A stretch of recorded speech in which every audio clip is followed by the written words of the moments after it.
పొట్టి శ్రీరాములు చేసిన ఆత్మ త్యాగానికి గుర్తుగా వాటర్ గ్రిడ్ పథకానికి అమరజీవి జలధార పేరు పెట్టామన్నారు డిప్యూటీ సీఎం పవన్ కళ్యాణ్. ఆంధ్రప్రదేశ్ గడ్డపై జన్మించిన ప్రతి ఒక్కరూ అమరజీవి త్యాగాన్ని స్మరించుకోవాలనే ఉద్దేశంతోనే జలజీవన్ మిషన్ కు ఆ పేరు పెట్టామన్నారు. చేసిన త్యాగానికి గుర్తుగా కూటమి ప్రభుత్వం తరపున నివాళిగా జల్ జీవన్ మిషన్ ద్వారా చేపట్టిన ఒక multi village scheme water grid పథకానికి అమరజీవి జలధార అని పేరు పెట్టారు.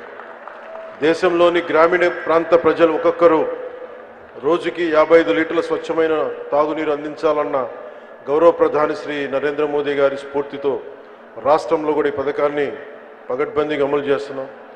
ఆయన మన పొట్టి శ్రీరాములు గారి ఆత్మ బలిదానంతో ఏర్పడిన ఆంధ్రప్రదేశ్ గడ్డపై నీరు తాగిన ప్రతిసారి ప్రతి ఒక్కరూ అమరజీవి త్యాగాన్ని గుర్తు చేసుకోవాలి.